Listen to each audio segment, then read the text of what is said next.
Ah, the breathtaking city of Glasgow. It has so much to offer from the art, culture, and welcoming people. But did you know? Glasgow's most valuable treasures come out at night. Such wonderful creatures use their bodies as a canvas and their minds as a vehicle to drive such passionate creativity. You are invited to the hidden world of glitter, paint, and talent. It's time for you to divulge into the art of drag. Hi, my name's Axel Aurora. And this is the art of drag.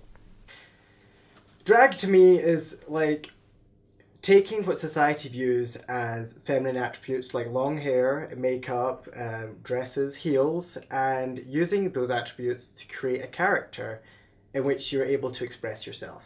The thing about drag is that it's got such a punk rock element to it. Today in society, people like to put people into boxes and be like, that's boy, that's girl. Drag blurs those lines and say, actually, no, you're wrong. We can be whatever the fuck we want. And it's so unapologetic. It's so like, oh well, you don't like that? That's nice. I don't care. And it's the fact that I can express myself like through femininity. I can express my feminine side, which I don't get to do often, as well as like mix it in with like creative artwork. That's the thing that just gives me the buzz. The creativity is just exploded, and it's so weird and it's so different, to the point that sometimes I'm literally in the audience and I'm like, what is this? What am I watching, and why am I entertained?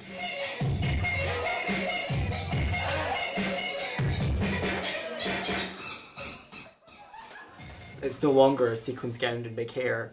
It's now performances you can't understand and like looks that puzzle the mind and our hearts.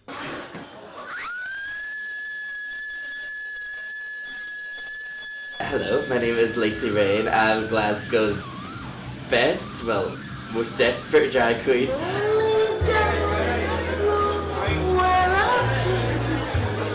But drag takes lots of different routes and directions. Right now I just want to dress like an imaginary friend, or like some sort of like nightmare or dream sequence type of creations. Our whole universe was in a hot, dense state that nearly 14 million years I have ago. this mode of communication and expression that I can apply to anything. I use my drag in lots of different mediums. I can act, I can be the director, I can be the writer, I can do the costume, I can do the makeup, I can do everything in like a one-man production. It's great to have this kind of capacity to express myself in whatever the hell I want to dress up as. I just wanna be put in my place. Love me, Lolita. Hi, I'm Transgender, and I am Scotland's smelliest glamour queen. I like to express myself in rather ridiculous ways when it comes to drag. I've never considered myself to be like anything too glamorous or anything too sexy, to use the word.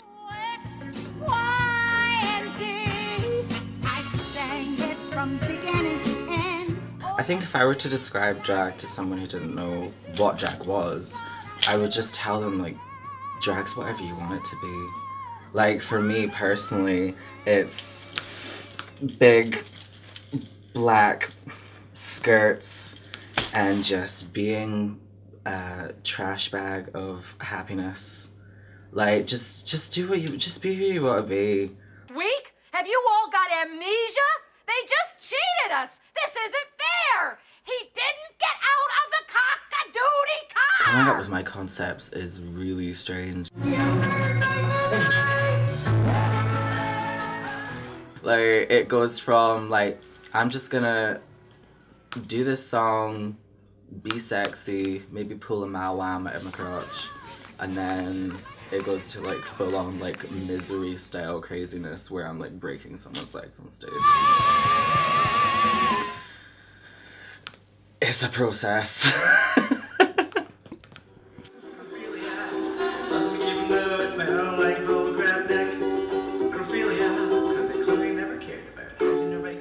I'm doing my necrophilia song, which is like a ukulele song. I don't like that one, didn't you? I have no blood. I've created this character who's dead, like she's a zombie, and of course, like you can't really like people don't really like zombies. Like you're not really gonna sleep with one, you know what I mean? Whether it was one person or there's one type of person that would be so into that, and that would be necrophiliacs.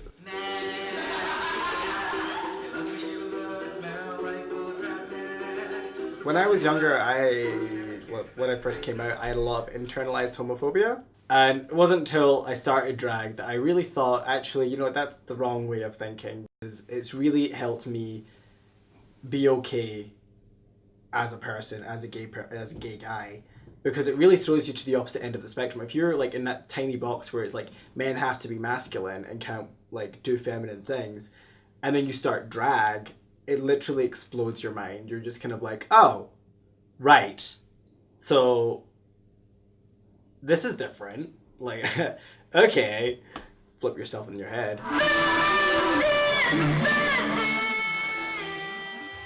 In doing drag, I've really met a lot of really strange and wonderful people.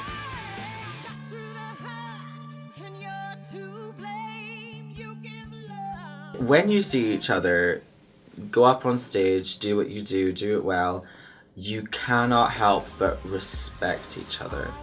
And there's this underlying desire for love and respect between everyone that performs that is just really, really admirable sometimes.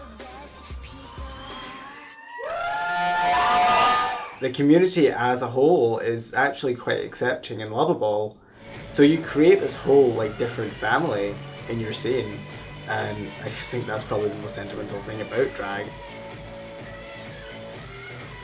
You wouldn't get that in any other field of work.